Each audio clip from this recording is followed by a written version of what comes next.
அனைவருக்கும் வணக்கம். இந்த பதிவில் நம்ம பார்க்க போகிறது இஸ்ரேல் ஈரான் யுத்தம் பற்றி தான்.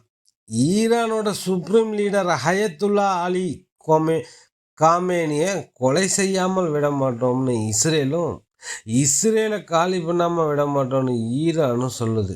என்னதான் இவங்களுக்கு பிரச்சனை? இஸ்ரேல் ஈரான் பிரச்சனையை தெரிஞ்சுக்கணும்னா இஸ்ரேல் பாலஸ்தீனம் பிரச்சனை உங்களுக்கு புரியணும். பாலஸ்தீனம் இஸ்ரேல் பிரச்சனையை தெரிஞ்சுக்கணும்னா யூதர்களை பற்றி தெரிஞ்சுக்கணும். உலகின் மூத்த இனம் அப்படின்னு சொல்கிறாங்க. கிறிஸ்தவர்களின் புனித நூலான பைபிளில் யூதர்கள் பற்றி பல செய்தி இருக்குது. 1947க்கு முன்பு இஸ்ரேல் அப்படின்னு ஒரு நாடு கிடையாது, பாலஸ்தீனம் தான் இருந்தது. 13ஆம் நூற்றாண்டில் பாலஸ்தீனத்தில் பெரும்பான்மையாக இஸ்லாமியர்கள், சிறுபான்மையாக யூதர்கள் வாழ்ந்திருந்தாங்க. கிறிஸ்து பிறப்பதற்கு முன்பே அந்த மண்ணில் வாழ்ந்ததாக சொல்கிறாங்க யூதர்கள். பாலஸ்தீனம் அப்படிங்கிறது ஒரு பாலைவன பூமி. அந்த பூமியை யூதர்கள் பணம் கொடுத்து வாங்கினார்கள். பாலஸ்தீனத்தை ஜெருசலேம் இருக்கிறதால அந்த புண்ணிய பூமி பல பேரரசுகள் சண்டையிட்டு வெற்றி பெற்றுள்ளன. ரோம் எம்பையர், பாபிலோனியர்கள், ஒட்டமான் எம்பையர், பிரிட்டன் முதல் உலகப் போரில் ஒட்டமான் எம்பையர் வீழ்ந்து பிரிட்டன் வசம் அந்த பாலஸ்தீனம் வந்தது. உலகத்தில் அதிகமாக சித்திரவதைக்குள்ளான இனம் சொன்னால் அது ஜூஸ் தான். ஆங்கிலத்தில் ஜூஸ்னு சொல்லுவாங்க யூதர்களை. ஹிட்லர் யூதர்களை வெறுக்க ஆரம்பித்ததால் உலகம் முழுவதும் யூதர்களை துரத்தி அடிக்க ஆரம்பித்தார்கள். யூதர்கள் பாலஸ்தீனத்திலிருந்து வெளியேறி இருந்தாலும் தங்கள் தாய் நிலமாக கருதுவது ஜெருசலேமை சுற்றியுள்ள இடம்தான்.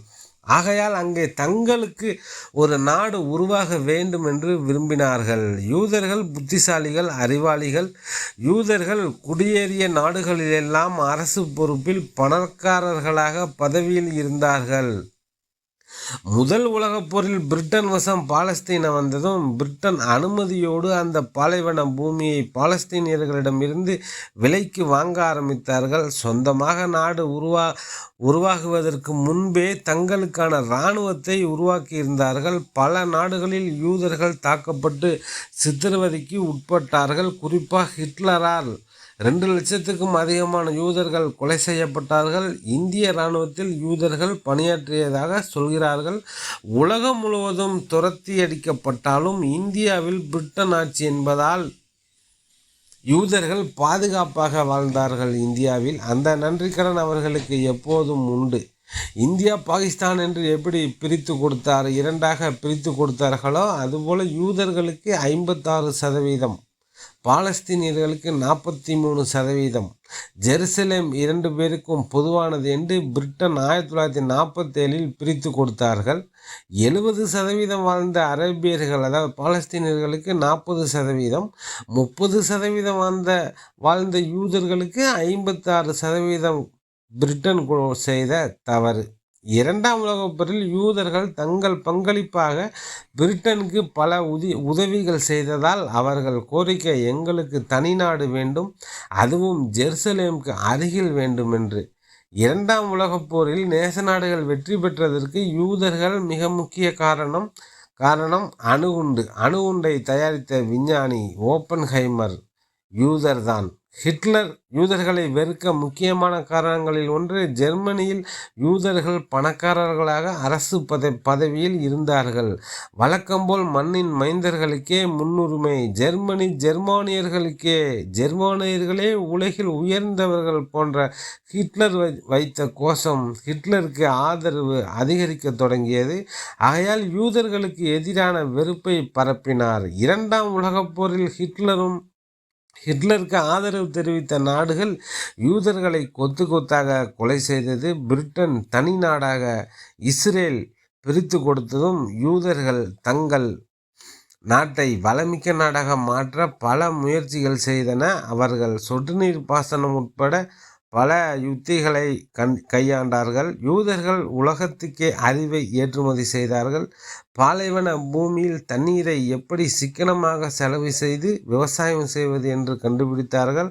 டெக்னாலஜியில் உச்சம் பெற்றார்கள். பாலஸ்தீனர்கள் யூதர்களிடம் ஏமாந்த தங்கள் நிலத்தை மீட்க வேண்டும் என்று இஸ்ரேலோடு சண்டையிடுவதையே முழுநேர வேலையாக செய்தார்கள். விளைவு இஸ்ரேல் வளமிக்க வல்லரசு நாடாக வளரத் தொடங்கியது. இதுவரை 7 முறைக்கு மேல் யுத்தம் செய்துள்ளனர். சண்டையிட்ட எல்லா போரிலும் யூதர்கள் இஸ்ரேலியர்கள் வெற்றி பெற்றுள்ளார்கள்.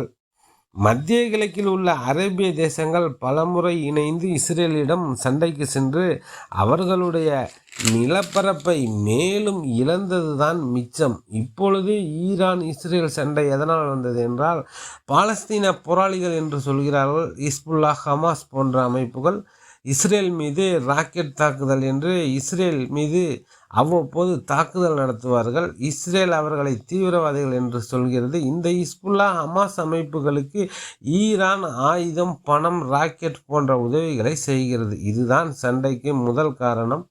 போதாக்குறைக்கு நியூக்ளியர் வெப்பன்ஸ், அதாவது அணு உலை, ஈரான் அணு ஆயுதம் வைத்திருப்பதால் அதை எங்கள் மீது தாக்குவார்கள் என்று ஈரான் மீது போரை துவங்கியுள்ளது.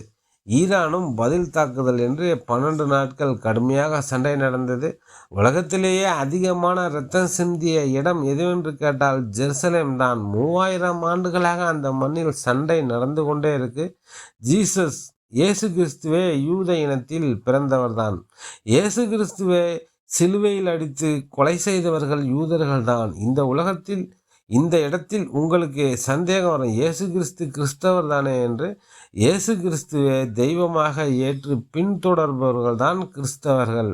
யூதர்கள் தங்களுக்கான மேசியா வருவார், அவர் வரும்போது உலகத்தையே யூதர்கள் ஆட்சிதான் என்று நம்புகிறார்கள்.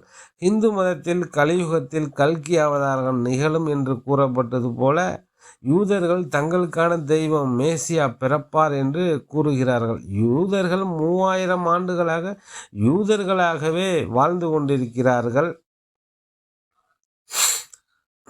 இப்போ தமிழர்கள் எல்லாம் திராவிடர்களாக மாறிட்டாங்க. அதனால் தமிழருக்கு ஒரு பிரச்சனை என்றால் அதை சட்டப்படி பார்ப்போம் என்று கடந்து செல்வார்கள். கன்னடனாகவே வாழ்கிறான்.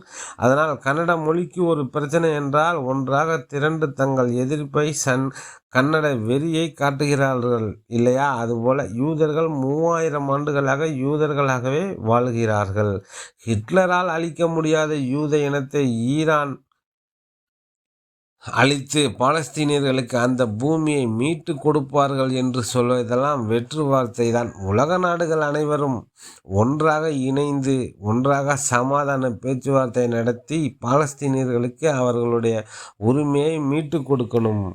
ஹமாஸ், ஹிஸ்புல்லா மூலமாக இஸ்ரேலை வென்று விடலாம் என்பது எல்லாம் நடக்காத கதை. பாலஸ்தீனத்தில் மக்களுக்காக ஸ்திரத்தன்மையுடன் நிலையான ஆட்சி மலர வேண்டும். அவர்களுக்கு பாதுகாப்பு, இராணுவம் போன்றவற்றை உருவாக்கணும். யாசர் அரபாத்தை போல் மக்கள் தலைவர் ஒருவர் ஆட்சியில் அமர்ந்தால் பாலஸ்தீனம் மேல்மேலும் வெற்றி பெறும். பாலஸ்தீன மக்களும் நிம்மதியாக வாழ்வார்கள். ஓகே ஃப்ரெண்ட்ஸ், வேறொரு கதையில் மீண்டும் சந்திப்போம். இந்த இஸ்ரேல் கதைங்கிறது ஒரு 3000 ஆண்டுகளாக உள்ள கதை. யார் மேலே தவறு என்று பார்த்தோமானால், ஒருத்தன் குறை சொல்லி நம்மளை 3000 வருஷத்துக்கு பின்னுக்கு இழுத்துட்டு விடுவான். நம்ம ஒரே பதிவில் இந்த யூதர்கள் பாலஸ்தீனர்கள் பிரச்சனையை முழுவதும் பார்க்க முடியாது. அடுத்தடுத்த பதிவுகளில் மீண்டும் கொஞ்சம் டீட்டெயிலாக பார்ப்போம். நன்றி. டெல்டா 7 நண்பர்களுக்கு நன்றிகள் பல பல.